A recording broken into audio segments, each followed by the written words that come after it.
네, 여러분 안녕하십니까? 반갑습니다. 한광수입니다. 네, 오늘 우리 서울미디어대학원 대학교에서 마련한 이 엑스토크에 함께 참여해서 아주 영광입니다. 네. 자, 오늘 여러분들 뭐 여러 가지 우리 앞서 유은식 교수님께서 말씀해 주신 이 생성형 인공지능을 통해서 지금 세상이 발전하고 있다는 거 사실 여러분들이 현장에 계시기 때문에 또 학계에 계신 분도 계실 거고요. 아마 뭐 이 부분을 체험하지 못하시는 분들은 한 분도 없을 거라고 생각을 하고 있습니다. 네, 그런 점에서 굉장히 지금 우리가 어떤 시대의 중요한 변화의 분기점에 있지 않나라는 생각이 드는데요. 이제 이런 과정에서 저작권 문제가 나온다는 얘기는 뭔가 이제 항상 저작권 문제를 보면 늘 앞서가는 어떤 새로운 기술이나 새로운 형태의 서비스가 나올 때 늘 저작권 문제가 나오고 있습니다. 그 저작권법이라고 하는 게 기본 목적이 이제 문화의 향상 발전을 위한 법인데 항상 누군가가 만들어 놓은 어떤 위기 상황에서 그 피해를 최소화하기 위해서 저작권법의 조항이 하나씩 늘어나고 있는 추세거든요. 그런데 이제 과거와는 다르게 이 생성형 인공지능을 통해서 아주 전 세계적인 이슈가 되었죠. 그래서 저는 이제 4차 산업혁명의 가장 핵심이 이 인공지능이 아닌가라는 생각이 듭니다. 그래서 그 말로만 얘기했던 그 4차 산업혁명의 가장 중요한 분기점에 지금 우리가 있는데 오늘 제가 이 자리에 함께해서 정말 큰 영광입니다. 그럼 제가 준비한 내용 같이 한번 보도록 하겠습니다. 네.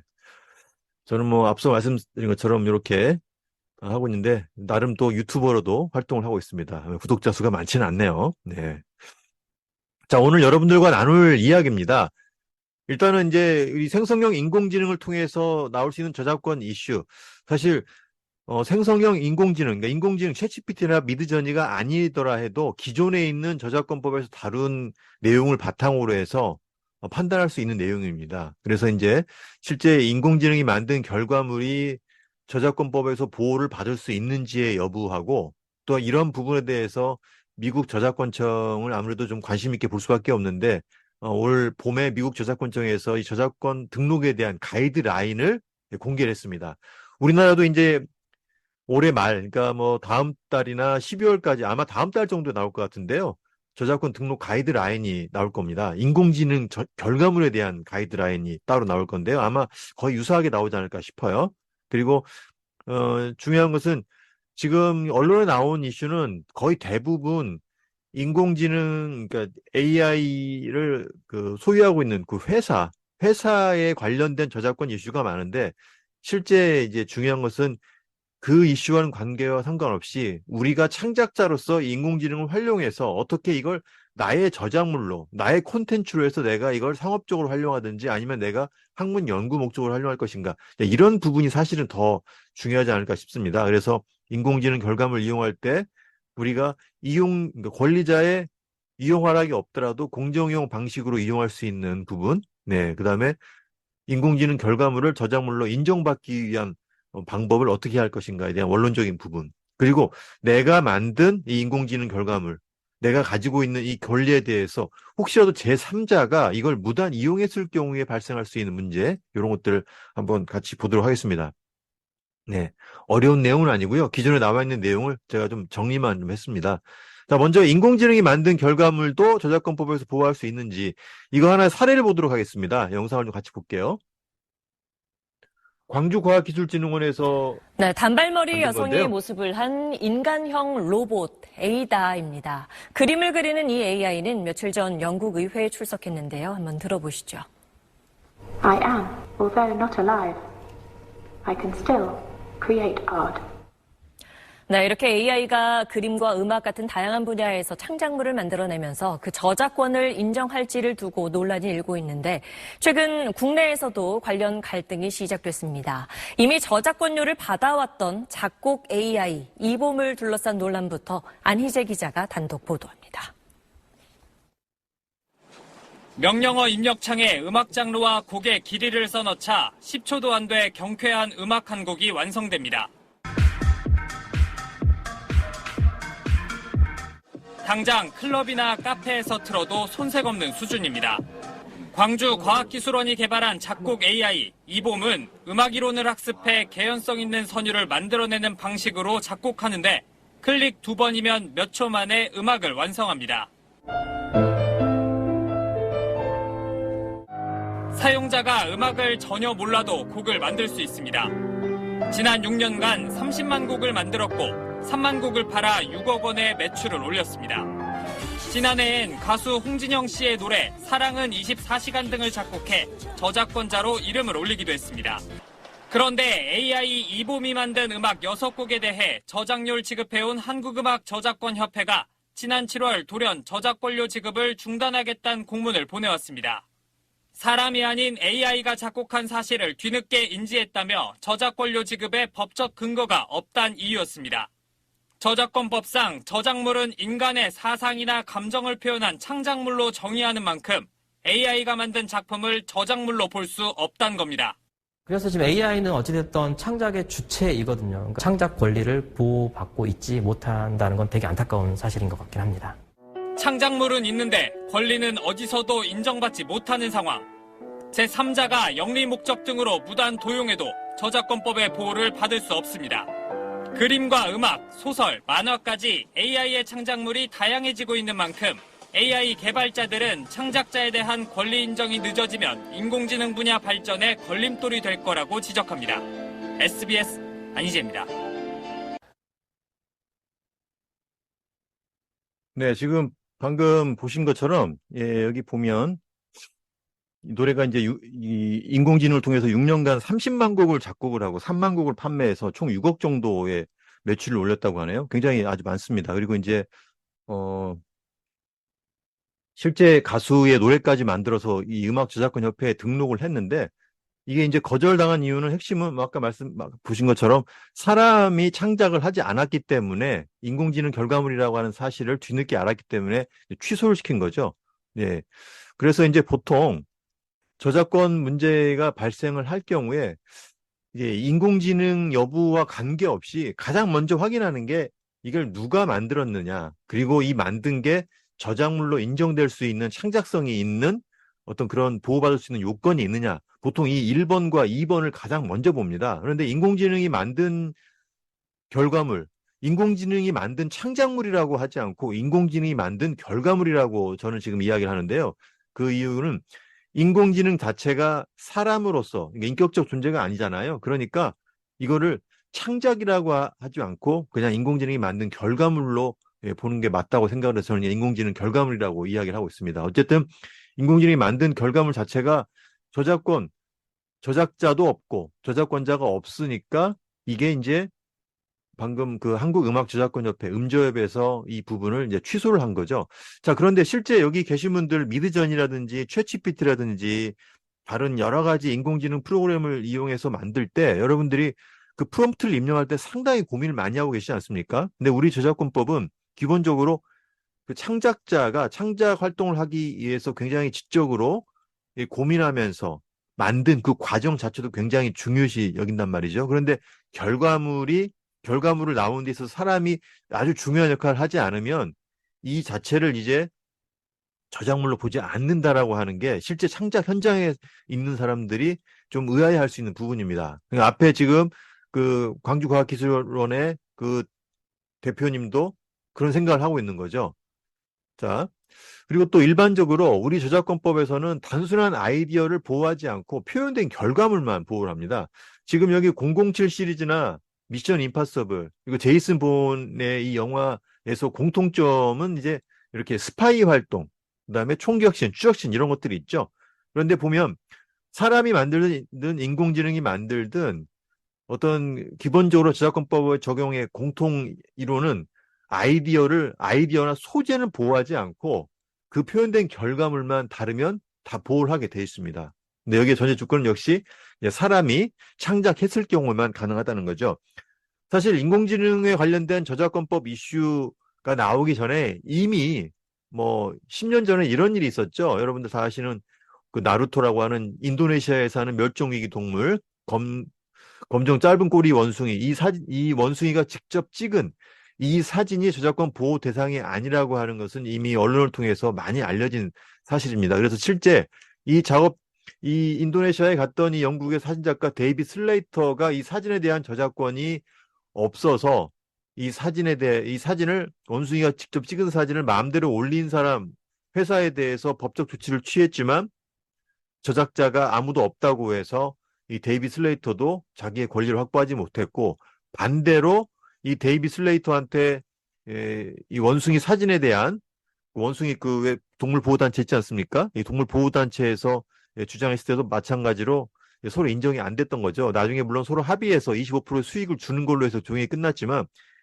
가장 중요한 것은, 핵심은 무조건 사람이 창작한 표현한 부분만 보호를 한다는 겁니다. 그래서 창작자라는 그 말 자체가 창의적으로 만든 사람이 갖는 권리가 바로 이 저작권이라고 하는 건데, 그래서 이 창작자가, 인공지능은 창작자가 아니라고 보기 때문에 결과물이라고 용어를 제가 이제 쓰는 겁니다. 그래서 실제 보호되는 부분도 창작성이 있냐 없냐, 그런데 그 전에 사람이 만들었냐 안 만들었냐, 안 만들었냐, 이걸 본다는 거죠.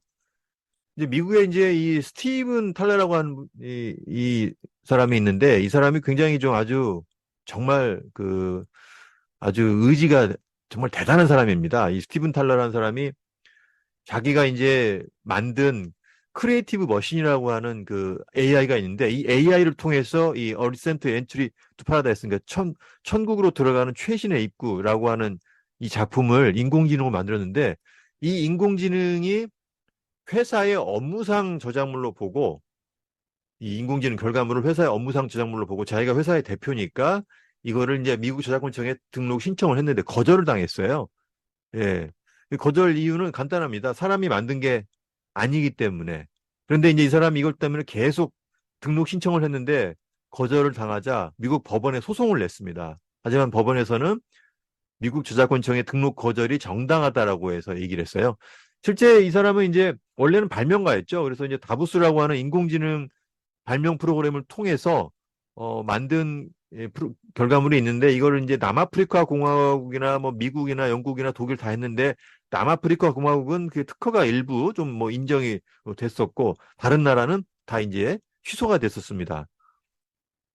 그리고 이제 뭐 잘 아는 이 스페이스 오페라 극장, 이게 제이스 앨런이라고 하는 사람이 콜로라도주에 있는 이제 그 공모전에 제출을 했는데, 이때 1등을 해서 300달러를 받았어요. 우리나라 돈으로 한 40만 원 정도의 돈을 받았는데, 이걸 가지고 이 사람이 이제 실제 작업을 할 때 총 80시간 동안에 900개의 프롬프트 명령을 입력을 해서 총 3개의 그림이 나왔는데, 그 3개의 그림을 제출했는데 그 중에 하나가 이제 당선이 된 겁니다. 이 블루 리본상이라는 걸 받았는데, 이때 여기서 입력한 그 프롬프트 명령어, 핵심 프롬프트 명령어만 공개를 하고, 전체에 대한 그 총 900회의 프롬프트 명령 내용 자체는 공개하지 않았습니다. 사실 이 제이슨 앨런이 갖는 권리는, 이 그림에 대한 저작권은 어차피 인공지능이 만든 거니까 이거는 저작권이 없고, 즉 저작자가 없으니까 저작권도 없겠죠. 하지만 이제 이 사람이 갖는 권리는 프롬프트 명령에 대한 이 어록, 그 내용 자체는 어문 저작물로 보호받을 수 있는 겁니다. 보통 우리가 이제 이 두 가지가 다 보호받을 수 있다고 생각을 하는데, 어쨌든 결과물은 인정이 안 되고 프롬프트만 인정이 된다는 거예요. 그러니까 이 프롬프트에 따라서 나오는 게 유사하게 이런 결과가 나올 수 있는데, 실제로 똑같이 해서 이렇게 결과가 나올지는 뭐 확인을 해봐야겠지만, 어쨌든 이 사람도 자기만의 노하우가 있는 거에 대해서는 공개를 하지 않았습니다. 자, 그리고 이 사람도 실제로 앞에 있는 스티븐 탈러처럼 자기가 미국 저작권청에 등록을 신청했는데 거절당하자 똑같이 소송을 했어요. 그런데 결국 지난 9월 달이었죠. 9월 초에 저작권 등록이 거절당했습니다. 그래서 다시 저작권 등록을 신청하겠다. 그래서 미국 법원에 소송을 하겠다라고 했는데, 어떻게 할지 모르겠습니다. 아마 분명히 또 거절당할 거예요. 자, 그 다음에 뭐 이제 언론에 많이 알려졌고, 아까 그 SBS하고도 직접 인터뷰를 했던 이 크리스티 카시타노바가 만든 새벽의 자리아라고 하는 작품도 있죠. 이것도 이제 이 카시타노바가 2주일 동안 작업을 해서 총 17장 정도의 그림을 미드저니를 통해서 이제 확보를 한 거예요. 근데 이제 이 그림을 만든 동기를 이게 좀 확인을 해보니까, 원래 카시타노바가 할머니랑 같이 살았고요. 그 다음에 친한 친구가 있었는데, 할머니가 이제 나이 들어서 돌아가시고, 그 다음에 친한 친구도 갑자기 사망을 해버린 거예요. 그러니까 이제 혼자 남은 거죠. 너무 슬프고 외로워서 자기의 모습을 이제 이렇게 하소연하는 내용의 글을 쓰고, 여기에 필요한 그림을 미드저니를 통해서 작업을 하는데 2주일 동안 17장의 그림을 확보할 정도로 되게 힘든 작업했다고 이야기를 했습니다. 그런데 이게 이제 자기가 이걸 만들었다고 공개를 하면 누군가가 이걸 마음대로 쓰면은 자기 거라고 쓸 수도 있잖아요. 그러니까 저작권 등록을 하기 위해서 이제 미국 저작권청에다가 제출을 했는데 처음에는 저작권 등록이 인정이 됐어요. 그래서 이제 SBS가 인터뷰를 한 겁니다.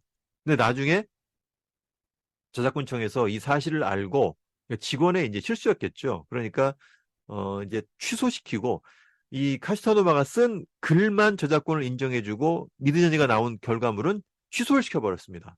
예, 그래서 이제 원칙적으로 미국을 비롯한 대부분의 나라가 인공지능이 만든 창작물은 어쨌든 저작권 등록이 안 된다고 하는데 문제는 이 카시타노바도 그렇고 이 앞에 있는 제이슨 앨런도 그렇고 이 스티븐 탈러도 그렇고 이걸 만들기 위해서 굉장히 시간과 노력을 기울였다는 거예요. 이거는 전 세계 모든 인공지능을 이용한 사람들의 공통적인 특징입니다. 그렇다면 어쨌든 내가 이렇게 만들었으니까 보호를 받아야 될 거 아닙니까? 그 보호를 받기 위한 이 어떤 최소한의 뭔가 방법을 찾아야 한다는 것이죠.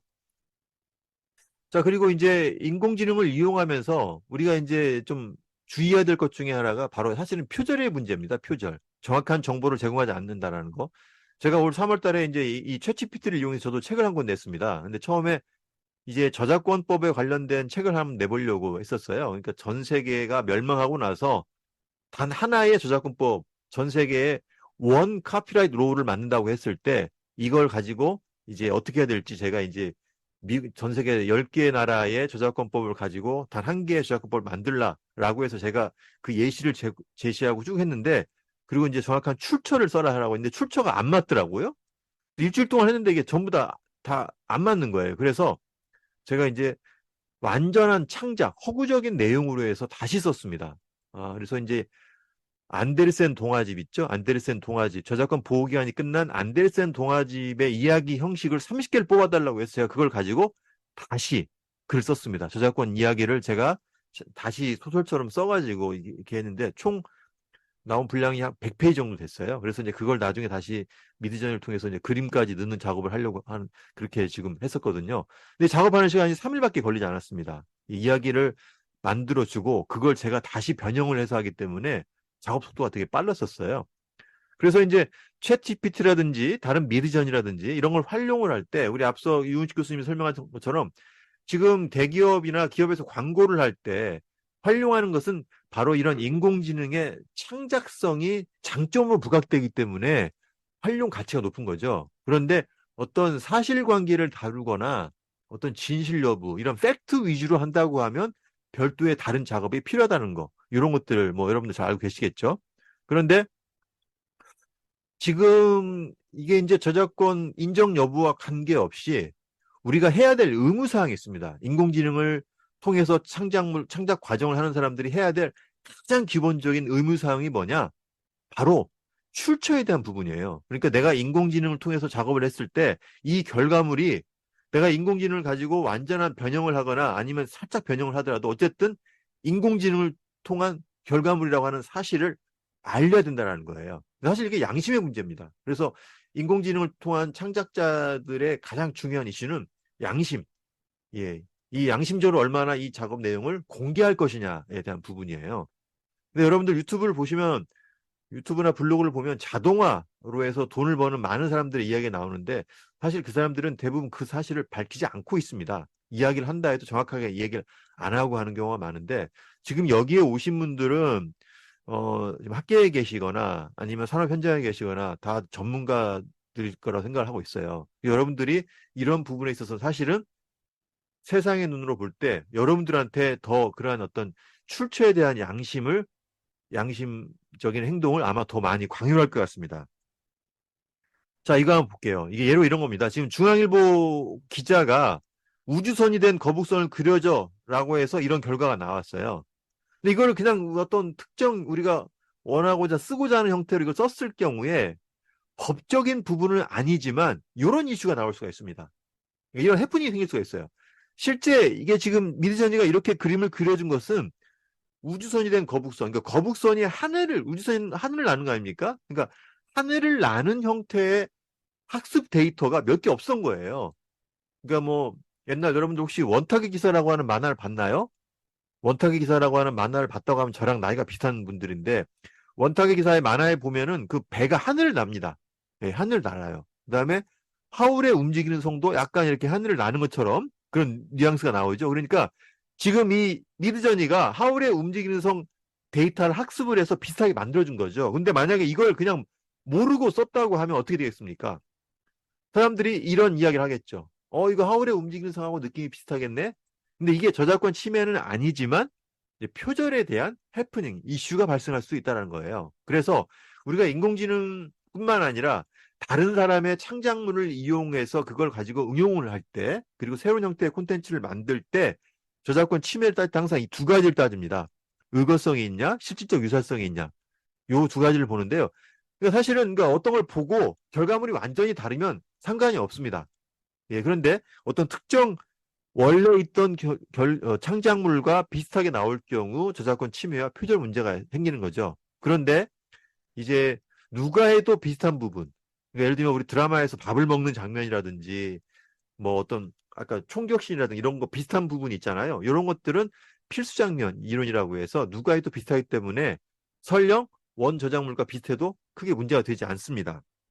자, 그런데 이제 인공지능뿐만 아니라 우리가 다른 사람의 저작물을 가지고 학습한 데이터를 인공지능이 만들든 아니면 우리가 그냥 일반적으로 다른 사람의 저작물을 보고 새롭게 변형을 하든 이 안에서 다 나올 수가 있어요. 여기 보시면 자, 인공지능이 다른 여러 학습 데이터를 활용을 해서 이제 콘텐츠를 만들 게 아닙니까? 이때 원 저작물, 1차 저작물과 비슷한 형태로 해서 새롭게 나온다고 하면 이게 이제 2차 저작물이 될 수 있죠. 이럴 때 원 저작물을 바탕으로 해서 만들었기 때문에 이게 이제 보통 우리가 이제 원작을 바탕으로 한 2차 저작물이라고 하면 이 사실이 나중에 알려지게 되면 이게 인공지능 개발자의 침해일 수도 있고 아니면 이용자의 저작권 침해일 수도 있는 겁니다.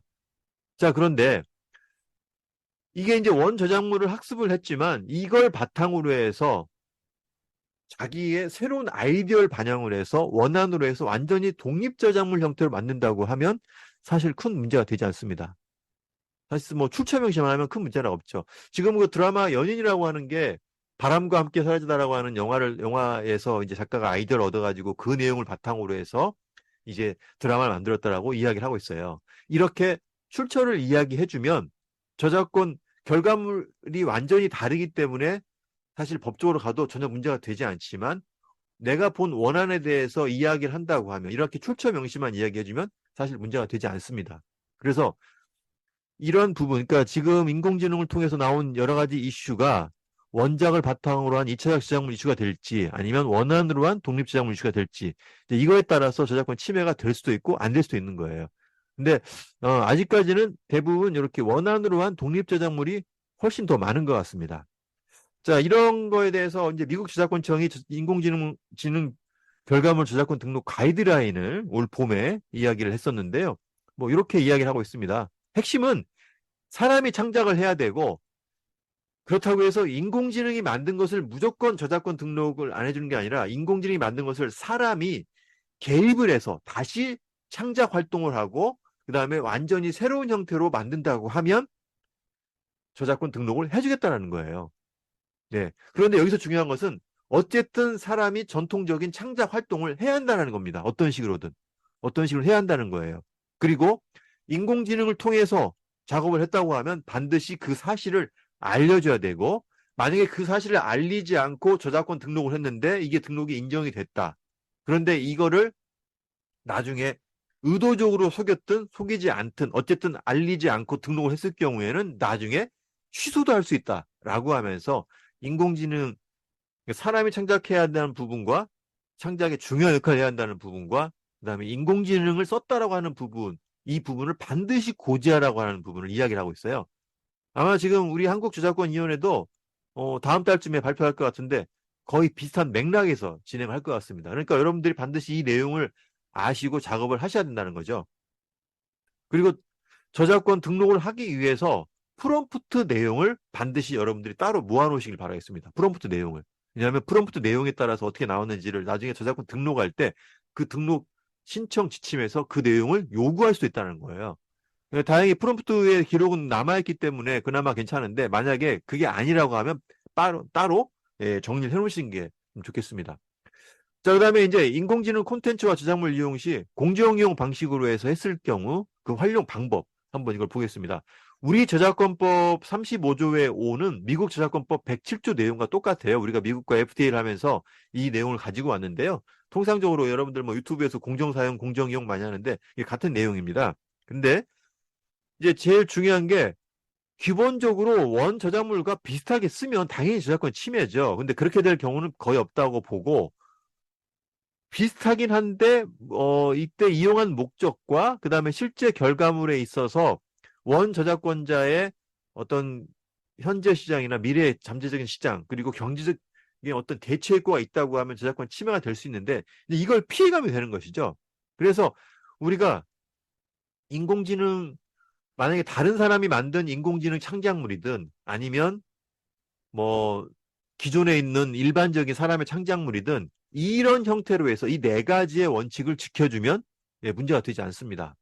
그러니까 보통 이제 아까 영상에서는 인공지능이 만든 결과물은 저작권 보호 대상이 아니라고 해서 허락 없이 갖다 써도 저작권법 보호 대상이 안 된다고 했지만 그런데 저작권법으로는 보호를 해주지 않지만 부정경쟁 방지법에 의해서 다른 사람이 힘들게 만든 성과물을 함부로 도용해서 영리적 목적으로 쓸 경우에는 부정경쟁 방지법상 성과물 도용행위가 되기 때문에 이게 문제가 될 수가 있습니다. 또한 민법상으로도 문제가 될 수 있어요. 그렇기 때문에 반드시 이런 부분을 저작권법의 보호를 안 해준다고 해서 남의 거를 마음대로 쓰라는 게 아니라 저작권법의 보호 대상이 아니어도 아닌 인공지능의 창작물을 가지고 논문을 쓰든 아니면 다른 어떤 걸 용도로 쓰든 우리가 기존에 해왔던 방식으로 출처는 명시해주고 그 다음에 비평, 교육, 보도, 연구 등의 목적으로 해서 내가 만든 창작물이 훨씬 주가 되고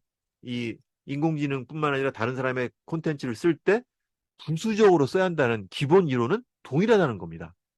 예, 그리고 뭐 이런 경우가 있죠. 유튜브에서 구독자가 1000명인 사람이 인공지능으로 만든 콘텐츠를 올려놨는데 조회수가 얼마 안 나오는 거예요. 그런데 이게 저작권법 보호 대상이 안 된다는 거를 구독자 100만 명인 사람이 이걸 가지고 와서 자기 채널에다가 그대로 올리는 겁니다. 조회수가 많이 나왔겠죠? 이럴 경우에 그 수익은 누구한테 갈까요? 그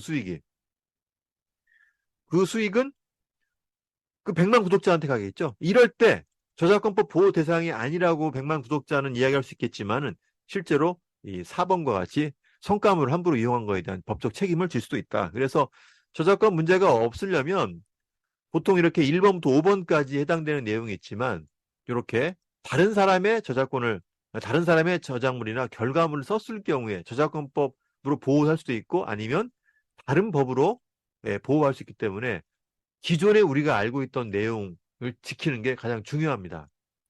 자, 그런데 우리가 이제 저작권 이슈는 지금 사실 큰 메이저 이 콘텐츠 만드는 이 소프트웨어 회사나 뭐 구글이나 뭐 유튜브나 그다음에 뭐 마이크로소프트나 여러 큰 회사에서 이렇게 지금 이슈가 되고 있지 않습니까?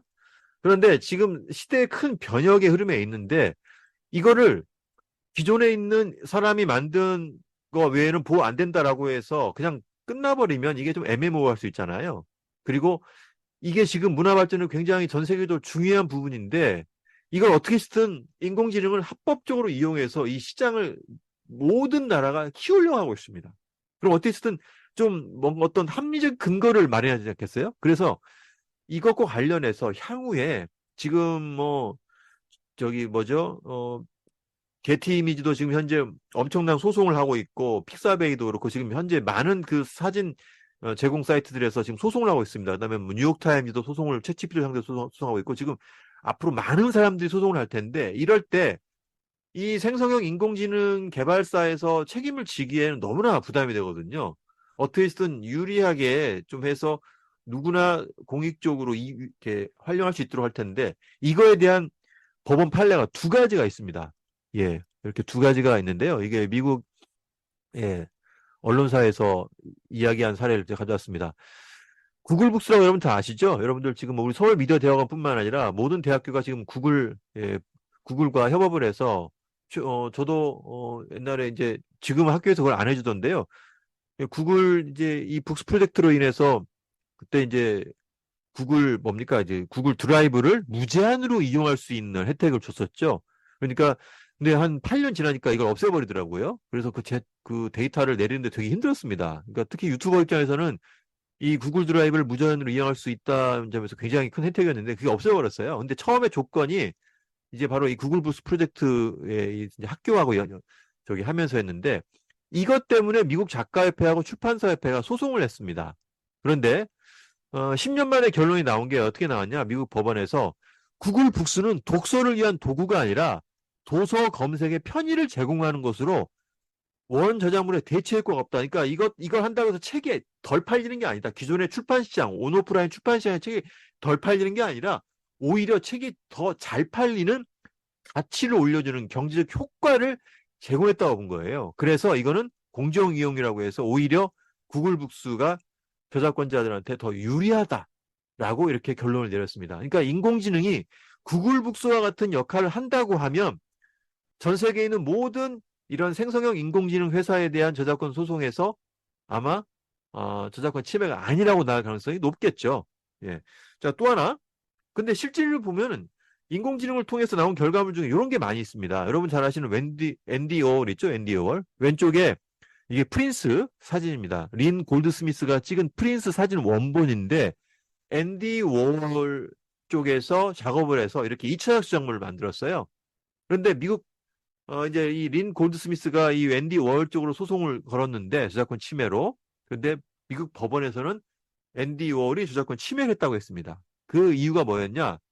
양쪽 다 똑같이 상업적 이익을 얻었다는 거예요. 그러니까 잡지사의 이미지를 판매를 했는데 심지어 똑같은 잡지사의 이미지를 판매를 했다는 겁니다. 그러면 린 골드스미스의 원래 가져야 될 경제적 효과를 앤디 워홀도 똑같이 가져간다는 것이죠. 그래서 이제 이게 저작권 침해라고 했다는 겁니다. 그러니까 지금 인공지능이 학습한 데이터, 인공지능이 만들어진 결과물을 통해서 원래의 1차 저작물, 그 학습한 데이터 1차 저작물의 똑같은 역할을 인공지능 결과물을 통해서 한다고 하면 저작권 침해로 볼 수도 있고 그렇지 않다고 하면 저작권 침해가 아니라고 나올 수 있는데 어쨌든 이 두 가지 케이스를 종합해서 여러 가지 이제 지금 이슈가 되고 있는 언론에 소개되고 있는 저작권 문제가 어느 정도 답이 나오지 않을까. 그런데 어떤 식으로든 중요한 것은 어떤 결론이 나오든 일반 우리 창작자들은 그렇다고 해서 인공지능을 사용하지 않느냐. 그게 아니지 않습니까? 자, 그렇다면 중요한 건 뭐냐? 우리가 인공지능을 어쨌든 지금 뭐 세계적인 이슈, 언론에서 떠드는 그런 저작권 이슈와 상관없이 우리가 현행 저작권법상 대한민국의 저작권법뿐만 아니라 다른 나라의 저작권법에서 인정받기 위해서는 어떻게 할 것이냐. 사실 이게 제일 중요합니다. 그렇죠? 그럼 어떻게 해야 될 것인가? 원론적인 이야기인데요. 인공지능을 고급 창작의 도구로 이용하라는 거예요. 인공지능을 고급 창작의 도구. 참 말은 쉽지만 이게 사실 어렵죠. 그러니까 인공지능을 통해서 만든 결과물이 있으면 이걸 가지고 사람이 다시 작업을 해야 한다는 겁니다. 예. 그래서 뭐 영상이든 사진이든 글이든 음악이든 이렇게 하라는 거죠. 그러니까 제가 지금 작업을 했던 게 이런 식으로 했던 거예요. 그러니까 챗 GPT로 해서 30개의 안데르센 동화집, 저작권 보호 기한이 끝난 안데르센 동화집의 이야기 형식을 뽑아달라고 하고 여기서 제가 대본을 다시 쓴 겁니다. 예, 글을 다시 써서 이제 작업을 한 거죠. 이렇게 했을 경우에 이게 문제가 되지 않는다는 겁니다. 인공지능을 도구로 이용했다는 거죠. 그러니까 이런 식으로 해서 지금 현재 여러분들이 프로듀서이자 연출자라 생각을 하고 작가이자 프로듀서이자 연출자라 생각을 하고 인공지능을 도구로 활용한다고 하는 거. 이게 아주 가장 중요한 원칙입니다. 두 번째, 보호기간이 끝난 저작물, 보호받지 못하는 저작물 중심으로 해서 인공지능을 활용한다는 거죠.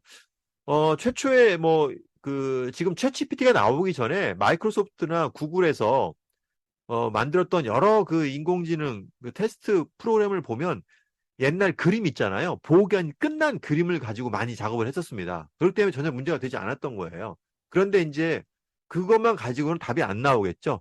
그러니까 여러분들이 만약에 디자인을 하거나 아니면 어떤 포스터를 만들거나 했을 때 보호기간이 끝난 옛날 저작물들을 가지고 다시 미드전이나 아니면 아까 달리 챗GPT를 통해서 작업을 한다고 하면 전혀 문제가 되지 않습니다.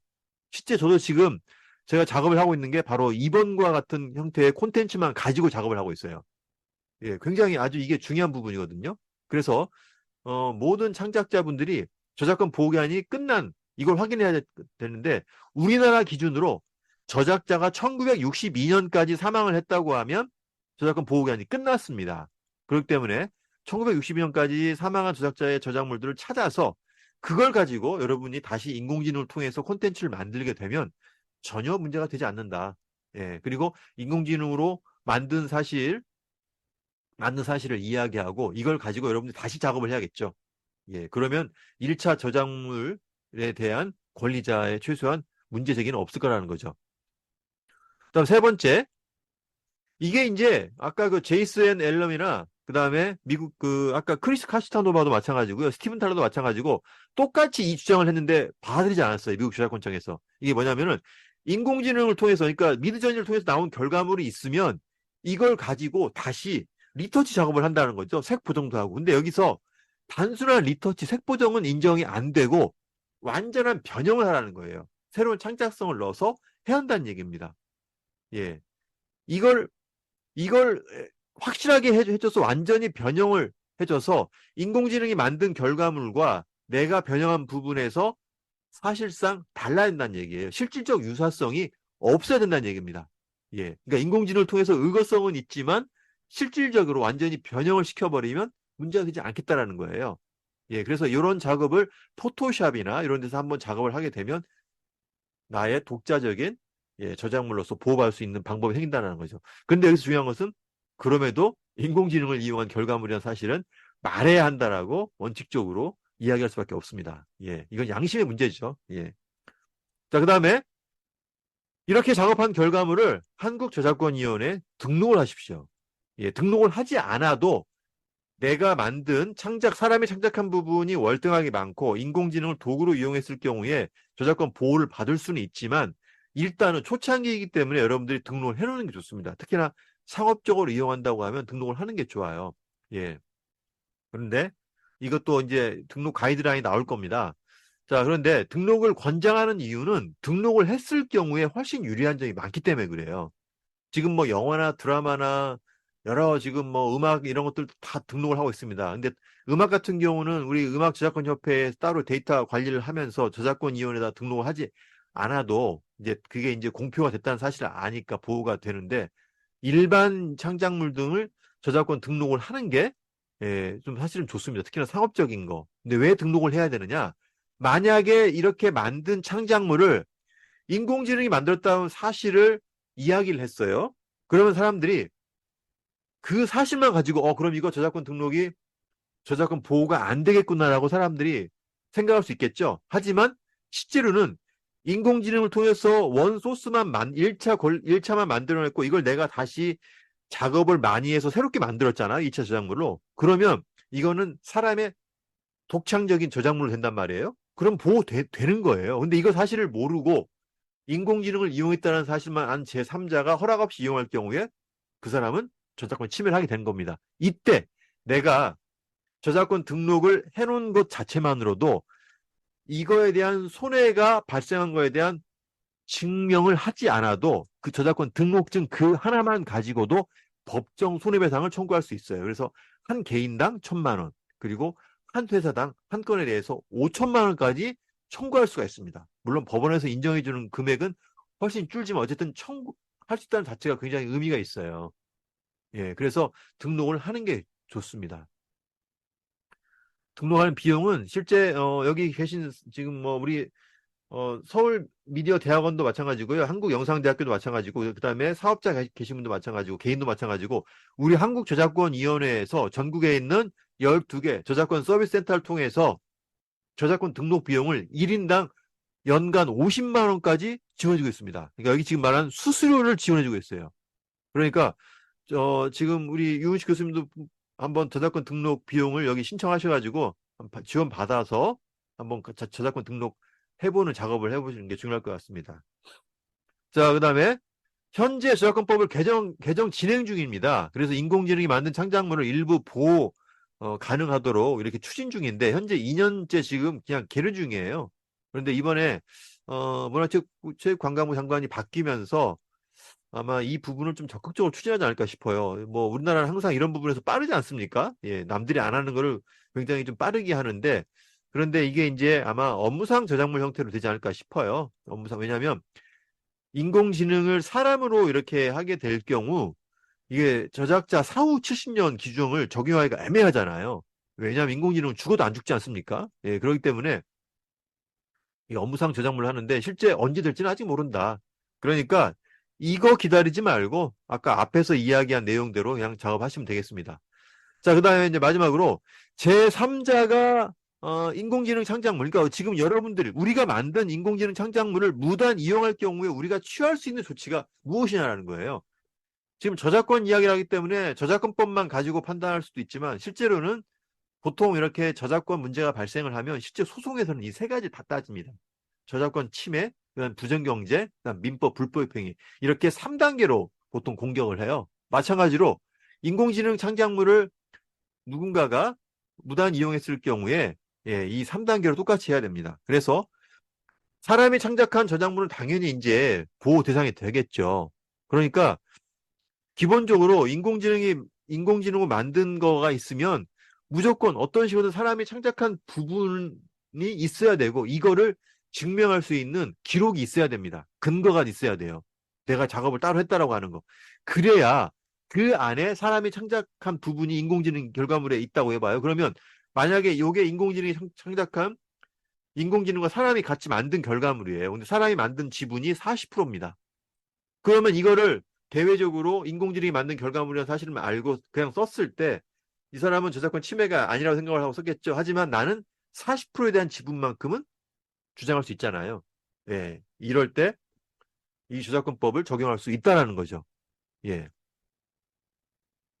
그리고 이게 이제 아까 말씀드린 것처럼 성과물 도용 부정행위입니다. 그러니까 우리가 프롬프트 아까 그 제이슨 앤엠이 그 오페라 극장 그다음에 카스타노바가 그 새벽에 자리하라고 한 작업을 하는 게 지금 각각 80시간 동안 작업을 했고 또 카스타노바는 2주일 동안 작업을 했어요. 상당한 시간이 들어간 겁니다. 그 상당한 투자나 노력으로 만든 성과를 누군가가 허락 없이 이렇게 자신의 영리적 목적을 위해 썼을 경우에는 이 성과물 도용 부정행위를 주장할 수 있다라고 하는 거죠. 네. 그런데 이제 여기서 공정이용 방식으로 해서 어떤 비평이라든가 교육 연구 등의 목적으로 일부 썼을 경우에는 이게 성과물 도용 행위는 받아들이지 않겠습니다. 그리고 이제 뭐 누군가가 내가 만든 이 인공지능 결과물 나도 여기에 참여해서 만든 이 노력한 이 부분에 대해서 누군가 허락 없이 썼을 경우에 내가 이걸 통해서 너무나 정신적으로 큰 충격을 받았다. 내가 드러누웠다. 라고 했을 경우에는 이게 이제 민법상의 불법행위에서 최소한 위자료 정도는 받을 수 있다는 거죠. 근데 이렇게 하기 위해서는 소송을 가야 되는데 이 소송을 하기가 이제 좀 쉽지는 않습니다, 사실. 왜냐하면 내가 받을 수 있는, 내가 원하고자 하는 금액을 받으면 상관이 없겠지만 실제로 법원은 이렇게 높게 인정하지는 않을 거란 말이에요. 그런데 만약에 소송을 해야겠다라고 할 경우에는 기본적으로 여러분들이 내가 정신적 피해를 받았다고 하는 증명을 해야 될 거 아닙니까? 그럼 어떻게 해야 될까요? 예, 그냥 들어 누워야 됩니다. 예, 갑자기 몸이 아파야 되고 병원에 입원도 하고 그래야 됩니다. 근데 그렇게 되면 이제 나중에 그 입원 비용도 받을 수 있겠죠. 근데 실제로 그렇게 할 수 있는 분이 얼마나 있을지 모르겠습니다. 자, 지금까지 이렇게 해서 인공지능을 통해서 우리가 콘텐츠를 만들고 그다음에 지금 현재 전 세계 모든 저작권 전문가들에서 지금 전문가들은 저작권 인정 여부 이걸 가지고 고민하는데 창작자들은 그 고민과 별개로 창작 활동에 전념해야 되고 이걸 통해서 내가 필요하다면 수익 활동도 해야 할 것이고 그리고 내가 어쨌든 내 시간과 노력을 투자해서 만든 거기 때문에 이거를 보호할 수 있는 방법을 찾아야 되지 않겠습니까? 그래서 우리가 이런 부분을 잘 고려해서 여러분들이 창작 활동에 여러분들이 참고하시기 바라겠습니다. 그리고 여러분들은 이제 우리 한국저작권위원회를 많은 분들이 한국저작권협회로 이제 알고 계시는데 한국저작권협회가 아니고 저작권위원회입니다. 문화체육관광부 산하의 기관이에요. 예, 국가 예산으로 운영되는 곳이기 때문에 예, 모든 게 다 웬만하면 다 무료입니다. 그래서 이제 여러분들이 이 1800-5455라고 하는 이 전화번호를 좀 저장을 해 놓으시고 여기 참여하신 분들 전부 스마트폰에 좀 저장을 해 놓으시고 이거에 대해서 여러분들이 궁금한 거 있으면 바로바로 전화 주시고 그다음에 법적 분쟁이 있거나 저작권 등록이 있거나 다른 교육하거나 할 때 여기 우리 저작권위원회 여기 전화하셔가지고 상담을 받으시거나 하시면 됩니다. 그러니까 저작권계 뭐 네이버 저작권계 구글 그러니까 미국 저작권청과 같은 역할을 하고 있는 곳이 우리 한국저작권위원회입니다. 네. 여기 지금 채팅창에 질문이 혹시 들었나요? 네.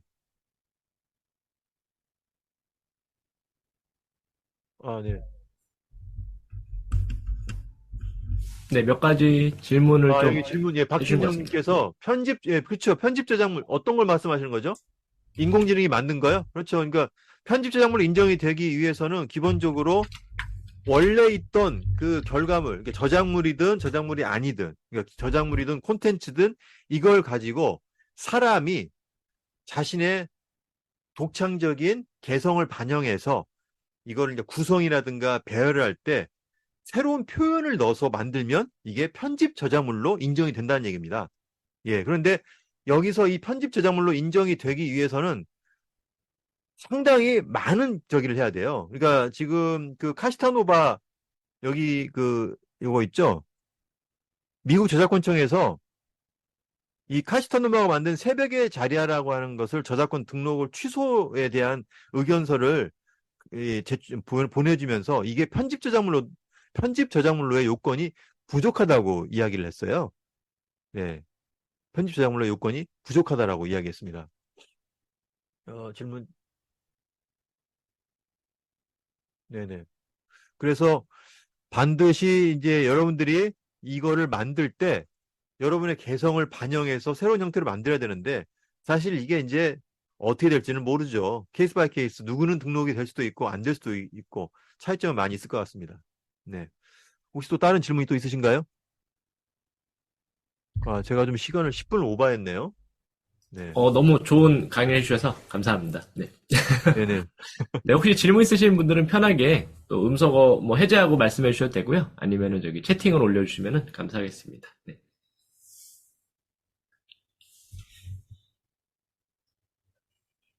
네, 우선 뭐 혹시 질문 준비하시는 분 있으시면 잠깐 올려주시고요. 제가 하나 질문 드리면 아무래도 되게 대부분 저런 게 애매한 것 같아요. 그러니까 어떨 때는 완전히 생성 AI 써가지고 아까 카시타노바의 이제 작업처럼 네. 그림을 아예 만들었으면 괜찮은데 예를 들면 이제 글을 쓰시는 분들이 챗GPT를 써가지고 네. 일부 글을 조금 뭐 한 전체 글을 쓰는데 그 문장을 뭐 수정을 뭐 자기가 거의 다 했다든지 아니면 네. 이제 일부 사용을 한 경우들이 있잖아요. 막 10%, 네. 20%, 30% 이렇게 이런 네. 경우 애매모호한 경우들은 어떤 식으로 좀 이제 준비를 해야 될까요? 네. 이게 이제 우리가 왜 뭐 글을 쓸 때, 논문 쓸 때 출처를 밝히는 경우가 있고 밝히지 않는 경우가 사실 있지 않습니까? 일반 책을 쓸 때. 사실 이게 이제 어떻게 보면 양심의 문제라고 생각을 합니다. 양심의 문제. 그러니까 학계에 계신 분들, 우리 교수님 같은 분들은 당연히 이런 부분을 아마 명확하게 이야기를 할 텐데 그런데 이제 일반 창작자분들은 이걸 굳이 뭐 이야기를 또 안 할 수도 있지 않습니까? 이제 지금 미국 저작권청이나 우리나라 한국저작권위원회에서는 원론적인 이야기를 할 수밖에 없을 것 같아요. 원론적인 이야기를. 예. 근데 이제 실무에서는 과연 이걸 사람들이 얼마나 공개를 할까?